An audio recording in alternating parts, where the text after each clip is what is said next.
몇 달 전 수요 예배 시간에 제가 구원의 즉각성과 점진성에 대해서 말씀을 드린 적이 있습니다. 하나님께서 우리를 구원해내실 때 불 가운데서 끄집어내듯이 구원하시고 그 즉시 구원이 효력이 발생해서 우리는 구원받은 자가 됩니다. 그러나 그것이 마지막이 되는 것이 아니라 끄집어낸 다음에 조각가가 마치 나무 조각을 이렇게 계속 아름다운 조각상을 만들기 위해서 하는 것처럼 우리를 다듬어 가시고 구원의 완성에 이르기까지, 하나님의 자녀답게 만들기까지 끊임없이 우리를 만들어 가시고 훈련하시는 것이 구원의 점진성이라고 말씀을 드렸습니다. 우리의 성숙을 향한 하나님의 기대와 소망은 예수 그리스도의 장성한 분량입니다. 우리를 구원해내신 이후에 천국에 들어가기까지 하나님께서는 우리를 향해서 가지고 계신 그 기대와 소망이 있는데, 그것이 바로 영적인 성숙입니다. 하나님의 자녀답게 아름답고 성숙한 모습으로 변해가는 것이 우리를 구원하신 하나님의 목적이라는 것입니다. 그런데 그 하나님의 기대와 소망은 예수 그리스도의 장성한 분량이라는 것이죠. 오늘 제가 읽은 본문의 에베소서 4장 13절에 우리가 다 하나님의 아들을 믿는 것과 아는 일에 하나가 되어 온전한 사람을 이루어 그리스도의 장성한 분량이 충만한 데까지 이르리니, 15절에 또한 오직 사랑 안에서 참된 것을 하여 범사에 그에게까지 자랄지라. 그는 머리니 곧 그리스도라. 우리가 영적으로 성숙해 가야 되는 그 여정에 있는데, 우리의 목표는 담임 목사님 정도가 아닙니다. 혹은 영적인 거장이라고 하는 어떤 성인들 그 정도가 아닙니다. 우리의 목표는 예수님이십니다. 예수께서 성숙하시고 다른 사람들을 위해 사셨던 것처럼 하나님은 우리 한 사람 한 사람도 성숙하여서 다른 사람들을 위해서 희생하며 살고 하나님께 영광이 되는 삶을 살아갈 수 있도록 기대하시고 소망하시고 이끌어 가신다는 뜻입니다. 그러므로 우리는 적당한 선에서 멈추려고 하는 우리의 게으름을 경계해야 됩니다. 요 정도면 됐지, 내가 주일날 예배 한 번 매주 참석하는 것 이 정도면 되지, 이렇게 생각하는 것은 하나님께서 우리에게 대한 기대를 저버리는 것이죠. 우리의 목표는 예수 그리스도이십니다. 죽을 때까지 끊임없이 영적으로 성장하고 변화되어져 가야 된다는 것이죠. 그러면 영적 성숙이란 어떤 모습일까요? 먼저 영적 성숙에 대한 오해들이 몇 가지가 있는데, 그 오해들에 대해서 한번 살펴보도록 하겠습니다. 첫 번째 오해는 그냥 예배 참석하고 훈련 프로그램 참석하고 뭔가 영적인 활동들을 많이 하면 저절로 영적으로 성숙하고 잘할 것이다 라고 생각하는 오해입니다. 영적 성숙은 영적 출생을 전제로 합니다. 그러니까 영적으로 태어나야지, 그래서 영적인 생명이 있어야만 영적으로 자랄 수가 있다는 것입니다. 로마서 8장 29절에서 30절에 보면 하나님께서 미리 아신 자들을 또한 예정하시고 소명하시고 부르시고 의롭다 칭하시고, 그리고 성화의 과정 속에서 우리를 점차 거룩하게 만들어 가신다고 말씀하십니다. 그리고 마지막에 영화롭게 완벽하게 그렇게 변화시켜 가신다는 것을 말씀하고 있습니다. 그럴 때에 우리는 반드시 먼저 거듭나야 됩니다. 영적으로 다시 태어나야 영적으로 자랄 수가 있다는 것입니다. 그런데 많은 사람들이 영적으로 태어나는 것을 경험하지 못한 채 교회를 수십 년간 다니는 분들이 계십니다. 대표적으로는 저희 아버지이신데요, 저희 어머니를 오랫동안 핍박을 하시다가 한 30년 전부터는 교회를 꼬박꼬박 나오십니다. 매주 빠지지 않고 출석을 하십니다. 30년 동안 그렇게 교회를 다니셨지만 예수님은 믿지 않으십니다. 거듭나지 않으셨습니다. 그래서 제가 복음을 전할 때 예수 그리스도에 대해서, 복음에 대해서 자세하게 설명을 했습니다. 그랬더니 아버지께서 말씀하시기를 다 이해를 하겠다. 어떻게 구원이 이루어지는지 대충 알겠다. 하지만 나는 믿어지지 않는다. 지금까지도 믿어지지 않으십니다. 그런데도 계속 교회를 다니십니다. 거의 모든 교회들 가운데는 이런 분들이 참 많습니다. 아내 때문에, 혹은 자식 때문에, 혹은 누구 때문에, 혹은 어떤 목적으로 교회를 꼬박꼬박 빠지지 않고 출석을 하지만 영적으로는 태어나지 않은, 거듭나지 않은 분들이 참으로 많습니다. 근데 이런 분들이 그래도 예배를 계속 꾸준히 오다 보면 영적으로 성장하지 않을까 이런 기대를 합니다. 하지만 결코 이루어질 수 없습니다. 먼저 영적으로 다시 태어나야, 거듭나야, 그래서 영적인 생명을 속에 품고 있어야 영적으로 자라게 되는 것이죠. 그러므로 내가 영적으로 태어나지 않고 거듭나지 않은 것 같은 분들은 반드시 그 복음에 대해서 다시 한번 공부하고 하나님 앞에 깊이 기도하면서 하나님 영적으로 다시 태어나고 하나님을 만나고 경험할 수 있도록 도와주십시오. 기도하는 것이 마땅합니다. 두 번째 오해는 영적인 성숙은 우리의 노력이나 훈련으로 된다라고 생각하는 오해입니다. 그러나 우리의 노력이나 훈련으로 되어지는 것이 아닙니다. 예배를 많이 참석하고 심지어 새벽 기도도 나오고 성경 공부에 참여하고 굉장히 좋습니다. 그렇게 노력할지라도 성장을 못하는 경우가 있습니다. 왜냐하면 영적으로 성장시키시고 성숙시키시는 분은 성령 하나님이시기 때문에 그렇습니다. 고린도후서 3장 18절에 보면 우리가 다 수건을 벗은 얼굴로 거울을 보는 것 같이 주의 영광을 보매 그와 같은 형상으로 변화하여, 예수 그리스도와 같은 형상으로 변화하여 영광에서 영광에 이르니 곧 주의 영으로 말미암음이니라. 우리가 점차 성화되어지고 성장하고 예수 그리스도와 같은 형상으로 점차 변화되어져 갈 것인데 그 주체는 바로 성령 하나님이시라는 겁니다. 성령 하나님에 의해서 우리가 그렇게 변화되어져 가고 성숙되어져 간다는 것입니다. 사실 우리는 여전히 죄성이 있어서 주님께서 원하시는 것을 하기보다는, 그리고 영적인 것에 더 관심을 갖고 참여하기보다는 세상적인 것에 훨씬 더 관심이 많고 시간을 많이 빼앗기고 거기에 집중을 하는 경향이 있습니다. 그러므로 성령 하나님께서 도와주시지 않으면 우리는 변화될 수도 없고 성장할 수도 없고 성숙할 수도 없는 것이죠. 그러므로 내가 무엇인가에 의해서 어떤 예배를 참석하고 부흥회를 참석하고 하면서 영적으로 변화되어져 가고 점점 성숙되어져 갈 때에 우리는 그것을 가지고 자랑할 수가 없습니다. 왜냐하면 그것이 내 노력에 의해서가 아니라 성령 하나님께서 그렇게 이끌어 주셨기 때문에 가능하기 때문에 그렇습니다. 그러므로 나는 이 정도 성숙했는데 당신은 왜 이 정도밖에 안 되냐? 라고 하면서 나를 자랑하고 다른 사람들을 비하할 수가 없습니다. 내가 이만큼 성장한 데에는 성령 하나님께서 그렇게 변화시켜 주시고 이끌어 주셨기 때문에 그렇습니다. 그럼에도 불구하고 인간의 노력 한 가지가 요구되어지는데요. 그것은 바로 고린도후서 3장 18절에 주의 영광을 보는 것입니다. 3장 18절에 우리가 주의 영광을 보매 그와 같은, 그분과 같은 형상으로 변화하여 라는 구절이 있습니다. 우리가 해야 되는 것은 주의 영광을 보는 것인데 이게 무슨 뜻입니까?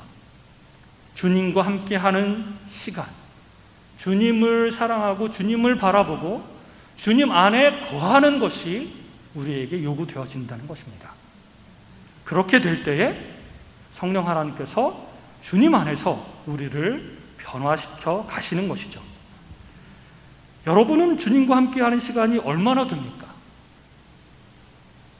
하루 중에 몇 시간 정도 하나님과 그리고 주님과 함께 교제를 나누며 그분 안에 거하고 계시는가요? 사실 주님의 영광을 보고 주님 안에 거하는 것은 그렇게 어렵지 않습니다. 그냥 그분과 시간을 많이 가지고 그분과 함께 있으면 됩니다. 너무 쉽죠? 그러나 사실 너무 어렵습니다. 왜냐하면 세상이 우리를 그렇게 하도록 가만 놔두지 않기 때문에 그렇습니다. 끊임없이 우리의 죄된 욕망을 자극해서 세상에 관심을 돌리게 하고 세상 일에 굉장히 바쁘게 만들고 하나님의 안에 거하는 것을 막아버립니다. 그러므로 그렇게 쉬운 일, 하나님 안에 거하고 주님과 교제하는 일이 우리에게는 너무나도 어렵습니다. 그래서 하루에 1시간 동안 기도하고 말씀 읽고 주님 안에 거하고 주님과 대화하고 주님을 묵상하고 하는 일이 그렇게 어려운 것입니다. 그러나 우리가 해야 되는 것 한 가지, 주님의 영광을 계속적으로 보고 주님 안에 거하기 위해서 했으며 주님을 사랑하며 주님과 함께 하는 것입니다. 그렇게 하면 성령 하나님께서 우리 안에서 역사하시고 우리 안에서 우리를 변화시키실 것이라고 분명히 약속하고 있습니다. 세 번째는 영적 성숙이 갑자기 성장하고 갑자기 성숙하고 갑자기 변화될 것이라고 생각하는 오해가 있습니다. 그러나 영적 성숙은 시간을 요하는 점진적인 과정입니다. 고린도후서 3장 18절 제가 방금 읽은 말씀에도 주의 영광을 보매 그와 같은 형상으로 변화하여 영광에서 영광에 이르니 라고 하는 그 시제가 계속 진행되어지는 현재 진행형입니다. 계속해서 조금씩 날마다 그렇게 진행돼 가는 과정 가운데 우리가 예수님의 영광스러운 모습처럼 변해 간다는 것입니다. 그러므로 시간을 요하는 점진적인 과정입니다. 성숙은 날마다 조금씩 이루어져 가는 것입니다. 영성훈련은 수련회나 부흥회 때 일시적인 도전과 감동을 받을 수는 있지만 갑자기 변하고 갑자기 성장할 수 없습니다. 그때도 요 정도만큼만 성장하고 변화되는 것이죠. 그러므로 영성훈련은 날마다 삶의 현장 가운데서 훈련되어져 가야 됩니다. 매일같이 주님을 만나야 됩니다. 그래야지 성장합니다. 그래야지 변화됩니다. 그래서 존 버년이라고 하는 사람은 이렇게 얘기했습니다. 서두르지 말라. 그러나 결코 쉬지 말라. 너무 조급해할 필요는 없습니다. 그러나 끊임없이 멈추지 말고 쉬지 말고 주님 안에 거하며 주님 안에서 성숙하기 위해서 그렇게 주님과 교제를 해야 되는 것입니다. 그리고 단테는 이렇게 말했습니다. 한 걸음 천천히 걸어도 중국에 도달할 수 있다고 생각해서는 안 된다. 한 걸음 그 자체로서 가치가 있어야 한다. 영적으로 성숙하려면 한 걸음 정말 가치 있게 의미 있게 깊이 있게 하나님 안에 거해야 된다는 것입니다. 많은 사람들이 예배를 빠짐없이 매주 참석하고 새벽 기도도 가고 수요 예배도 가고 성경 공부도 참여하고 하면 저절로 성장할 거라고 생각을 합니다. 하지만 한 번의 예배 그 자체로서 가치가 있어야 된다는 것입니다. 한 번의 예배 속에서 하나님의 임재 가운데 깊이 있게 잠기고 그 속에서 하나님을 깊이 있게 만나고 하나님께서 우리의 마음을 터치하는 것을 경험하고 하나님께서 들려주는 음성 말씀을 붙잡고 그 말씀대로 살기 위해서 끊임없이 씨름하며 노력할 때 조금 변화되는 겁니다.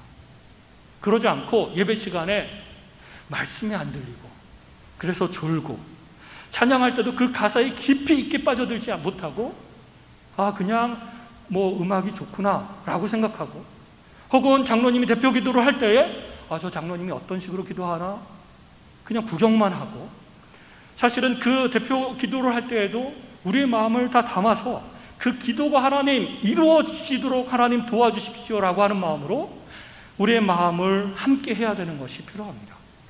그렇게 정성을 다하고 신령과 진정으로 예배를 드릴 때 한 번의 예배로 우리는 조금 성장하는 것입니다. 그러나 모든 예배를 참석할지라도 그 모든 예배가 다 그렇게 드려지지 않을 때 아무리 많은 예배를 드려도 우리는 영적으로 성장하지 못하는 거고 변화되지 못한다는 것입니다. 점진적인 과정입니다. 그러므로 한순간 한순간도 소홀하게 생각하면 안 됩니다. 기도 한 번을 해도 정말 정성껏 주님 임재 가운데 들어가서 깊이 있게 하나님께 기도하려고 노력해야 되고, 말씀을 들을 때도 설교자가 어떤 말씀을 하는지 잘하느냐 못하느냐가 아니라 그 말씀이 선포되어질 때 우리 마음속에서 성령께서 나에게 그 말씀을 적용하면서 들려주시는 특별한 메시지를 들어야 되는 것이죠. 그렇게 될 때 우리는 조금씩 성장하고 변화되어져 가는 것입니다. 그 다음 우리의 오해는 영적인 은사가 있는 사람은 굉장히 신령하고 성숙할 것이다 라고 하는 오해입니다. 그러나 영적 은사의 소유 여부는 영적 성숙과 전혀 관계가 없습니다. 그러나 은사를 어떻게 관리하느냐는 영적 성숙의 척도입니다. 고린도 교회는 은사가 굉장히 많았습니다. 고린도전서 12장에 수많은 은사를 열거할 정도로 이 교회 교인들은 은사가 참으로 많았습니다. 신령한 은사들이죠. 그러나 하나도 성숙하지 않았고 오히려 다툼만 많았습니다. 그래서 사도 바울이 고린도 교회에게 보내는 편지에서 고린도전서 3장 1절에 형제들아 내가 신령한 자들을 대함과 같이 너희에게 말할 수 없어서 육신에 속한 자처럼 곧 그리스도 안에서 어린 아이들을 대함과 같이 하노라. 너희들은 은사가 많지만 맨날 다투고 싸우고 파당을 짓고 정말 어리석고 육신에 속한 자처럼 혹은 아주 어린 아이들처럼 그렇게 미성숙하구나 라고 얘기를 하는 겁니다. 영적 성숙은 자아 부인과 관련되기 때문에 자랑하고 싶은 속성이 있는 은사는 오히려 걸림돌이 될 수 있습니다. 영적으로 성숙한 사람은 공동체를 위해서 그 은사를 사용하지만, 그러나 성숙하지 않은 사람은 그 은사를 자기의 자랑으로 사용하는 것이죠. 많은 사람들이 이렇게 생각합니다. 은사가 있는 사람, 기도하면 신유의 은사 때문에 막 병이 낫고 예언의 은사도 있고 방언의 은사도 있고, 저 사람은 정말 신령하구나, 영적으로 성숙하구나. 그렇지 않습니다. 하나님은 영적으로 성숙한 사람에게도 은사를 주시고 성숙하지 않은 사람에게도 은사를 주십니다. 그러므로 영적으로 성숙한 사람은 그 은사를 겸손한 마음으로 그 공동체를 위해서 정말 필요에 따라서 사용합니다. 하지만 영적으로 성숙하지 못한 사람은 그 은사를 자기를 드러내고 자기의 목적에 맞게 사적으로 그 은사를 이용하기도 합니다. 우리 교회는 영적인 은사들을 받은 사람들이 모두 성숙한 사람이었으면 좋겠습니다. 그래서 성숙한 사람들이 그 은사를 사용할 때, 이 교회 공동체를 위해서 사용할 때 이 교회가 점점 강하게 세워지고 그 교회를, 그 은사를 가지고 정말 겸손하게 섬기고, 그래서 그 은사를 통해서 사람들이 하나님께로 더 가까이 나아가는 그런 역사가 계속 일어났으면 좋겠습니다.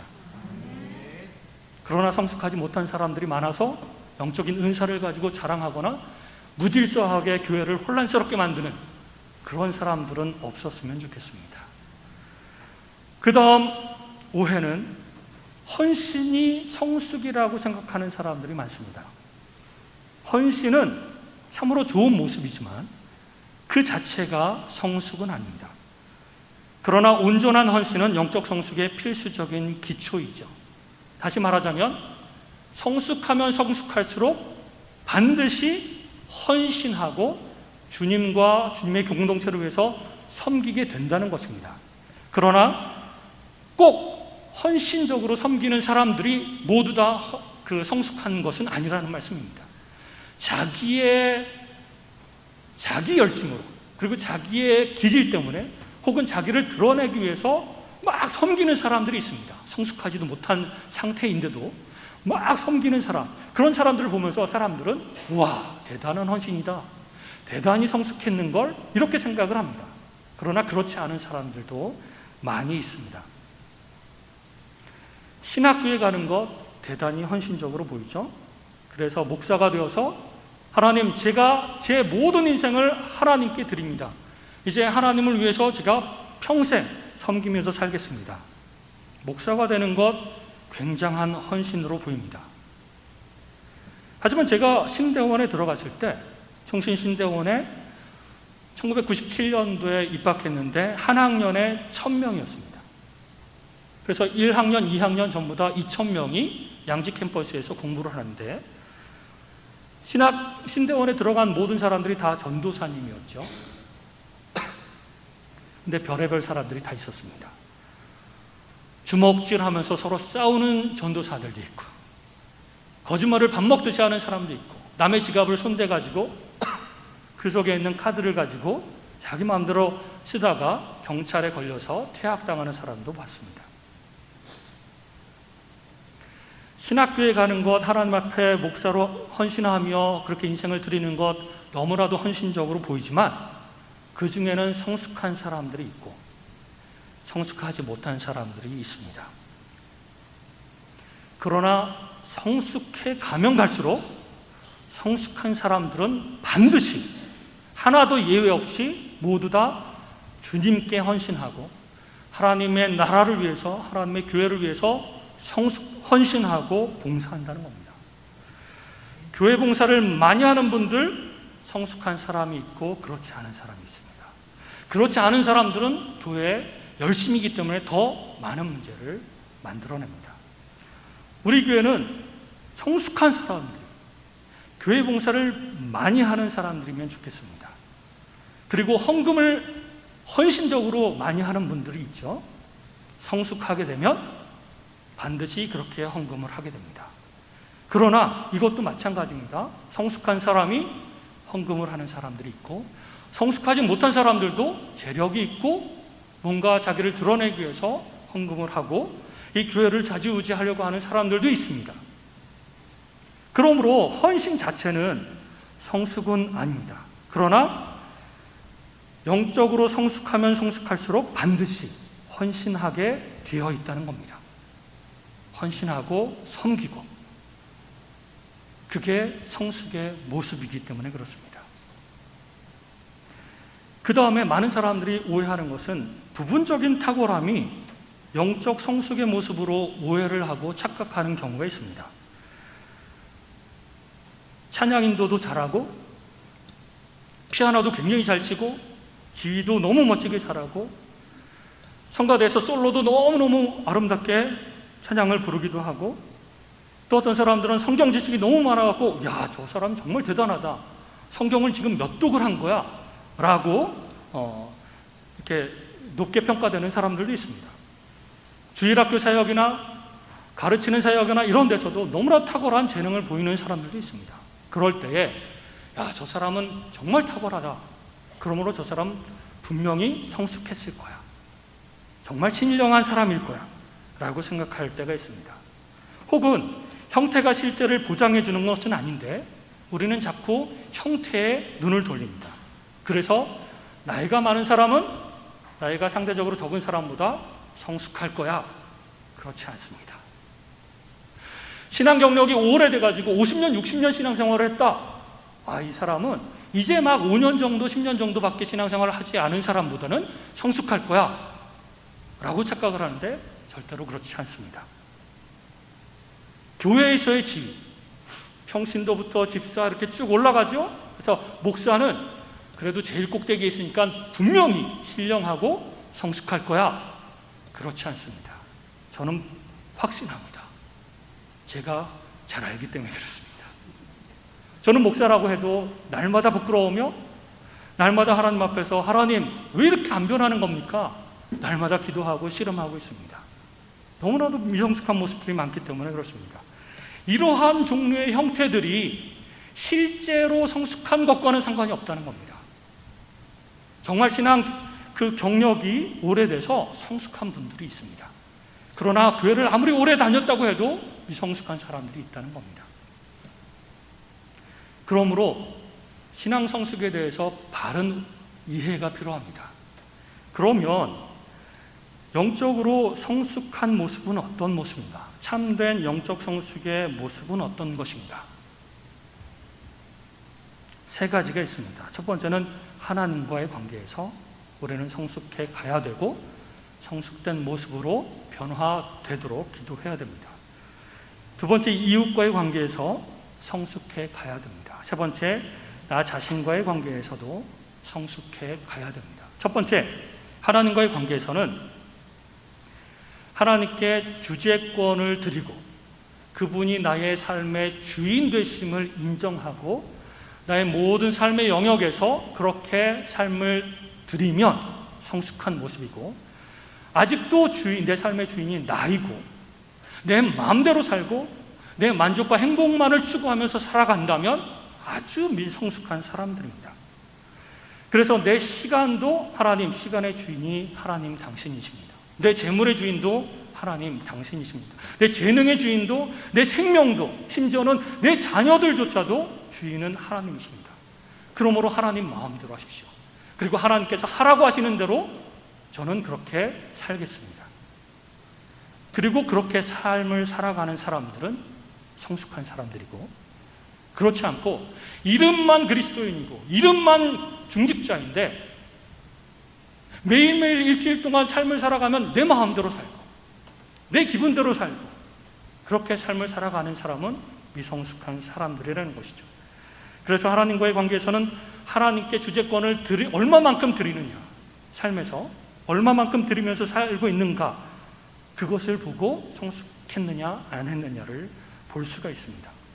하나님과의 관계에서 두 번째로는 하나님의 임재 가운데 깊이 들어가고 하나님과 친밀한 시간을 가지며 하나님과 늘 동행하면서 살아가느냐, 그리고 하나님을 즐거워하고 하나님을 기뻐하고 하나님 안에 거하기를 즐거워하고 사랑하는가, 이걸 다른 말로 말하면 성령 충만이죠. 그래서 하나님과 얼마나 친밀한가라고 하는 것도 성숙의 척도로 볼 수가 있습니다.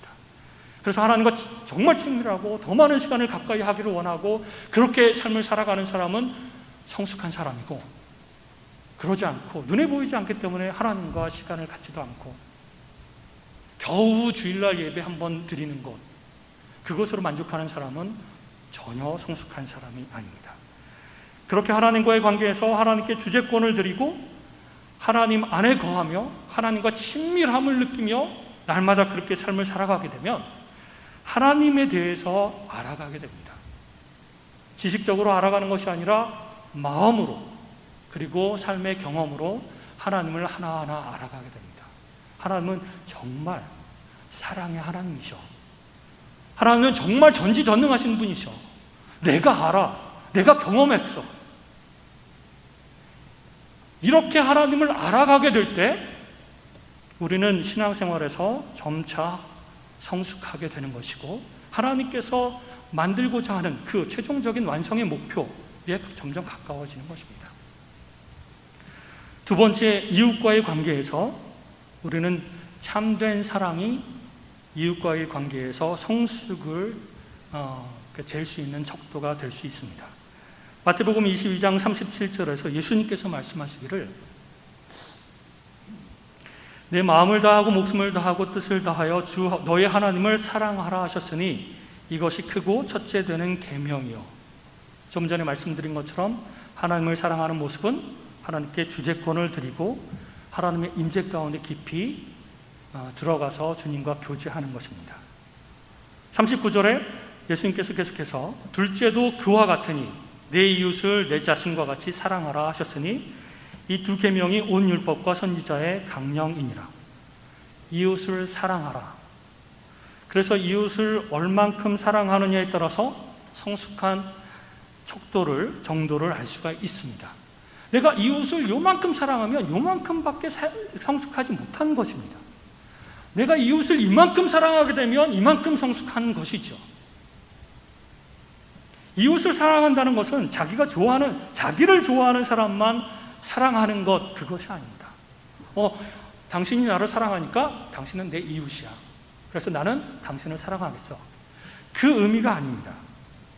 우리를 사랑하는 사람들도 사랑해야 되지만 우리에게 별로 관심을 두지 않은 사람들이 주변엔 참 많이 있습니다. 그런 사람들에게 찾아가서 사랑을 표현하고 섬기는 것이 필요합니다. 그만큼 사랑하게 되면 우리의 사랑의 역량이 점점 늘어나게 될 것입니다. 그뿐만 아니라 조금 더 우리의 사랑의 역량을 더 넓혀서 나랑 조금 갈등하고 있는 사람들이 있습니다. 교회에서든 집안에서든.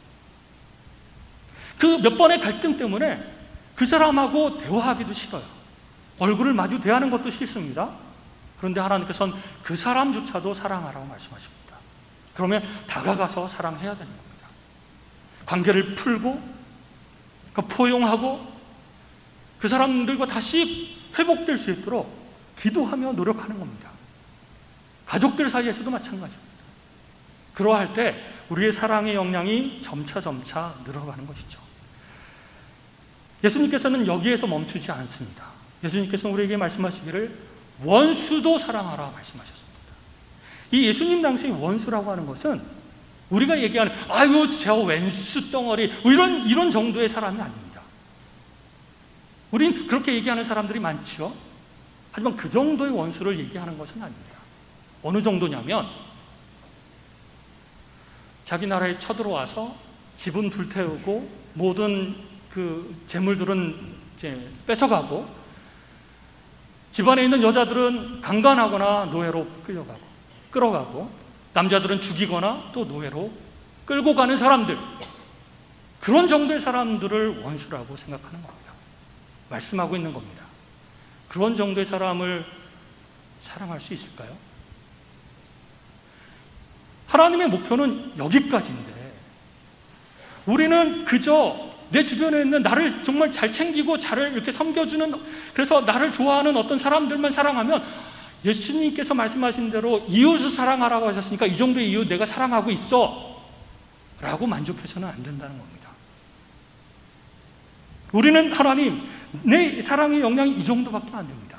누가 싫은 소리 한마디만 해도 마음이 상하고 그 사람을 더 이상 보지도 않고 이 정도 사랑해가지고 하나님 성숙했다고 말할 수 없습니다. 저는 너무너무 성숙하지 못한 상태입니다. 하나님 도와주십시오. 하나님, 내 사랑의 역량이 더 넓어질 수 있도록, 더 커질 수 있도록 도와주십시오. 그래서 이상한 사람도, 마음에 안 드는 사람도, 갈등을 일으키고 있는 사람도 다 포용하고 사랑할 수 있도록 하나님 도와주십시오 라고 기도하면서 끊임없이 씨름해야 됩니다. 그래야 성숙하고 변화됩니다. 그러지 않고 내가 좋아하는 집사님, 권사님 몇 분 나하고 계속 전화하고 만나서 차도 마시고 식사도 하고 얘기도 나누고 이 정도면 나는 교우관계 참 좋아. 절대로 그렇지 않습니다. 계속 그 자리에 머물고 싶다면 그렇게 하십시오. 그러나 우리 속에서 역사하시는 그 성령 하나님께서 그 정도가 아니다, 더 사랑해야 되고 더 포용해야 되고 더 성숙해야 된다, 이웃과의 관계에서 더 성숙해야 된다, 그렇게 충동질을 하신다면 우리는 그 성령님의 말씀에 귀를 기울이고 따라가야 됩니다. 하나님, 그럴 수 있도록 도와주십시오. 저는 죄인이라서 할 수 없지만 성령 하나님께서 도와주시면 하나님 할 수 있습니다. 도와주십시오. 기도하는 것이 필요합니다. 목사님 이상으로, 성인군자 이상으로 예수님만큼 성숙할 수 있도록 하나님 도와주십시오. 기도하고 성장해 나가야 됩니다.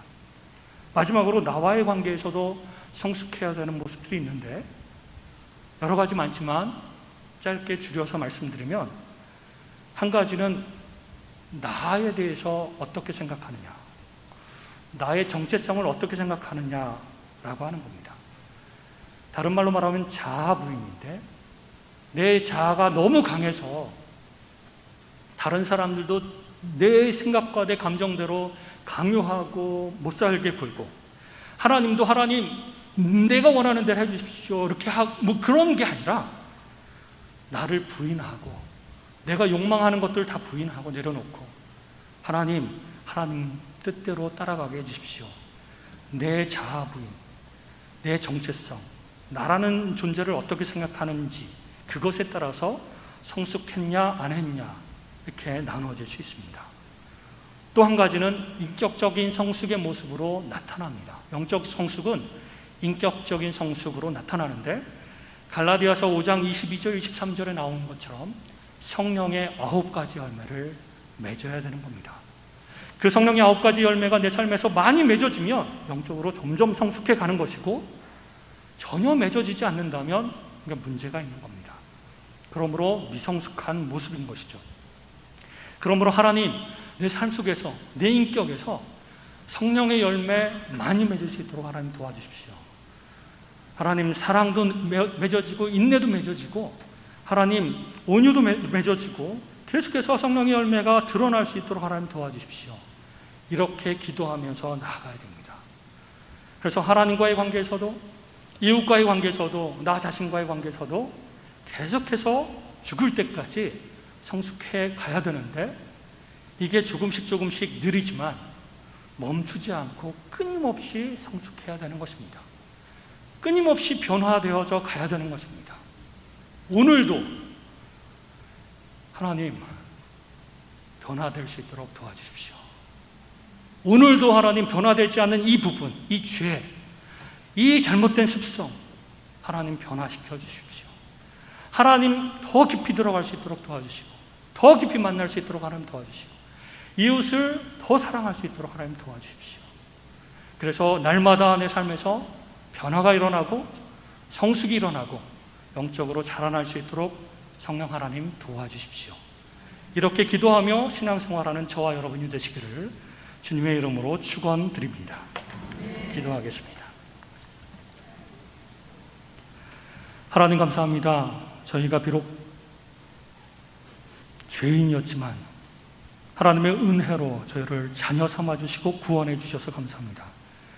그러나 하나님, 그 구원이 그냥 지옥에서 건져내고 죄에서 하나님 건져낸 그 자체가 아니라, 하나님께서 우리를 구원하신 그 목적대로 우리가 하나님 예수 그리스도의 장성한 분량까지 성장하고 예수님의 형상을 닮을 때까지 그렇게 자라가기를 원하시는 그 하나님의 소망과 기대를 저버리지 않고 하나님 소망하며, 우리도 주님 안에서 계속해서 성장하며 변화될 것을 소망하며 날마다 신앙생활할 수 있도록 인도하여 주시옵소서. 그래서 성령께서 역사하시는 대로 우리가 반응하며 예수 그리스도의 형상을 닮을 때까지 끊임없이 하나님 성장하기를 원하는 그런 마음으로 기도하고 살아갈 수 있도록 인도하여 주시옵소서. 감사드리며 우리 주 예수 그리스도의 이름으로 기도했습니다. 아멘.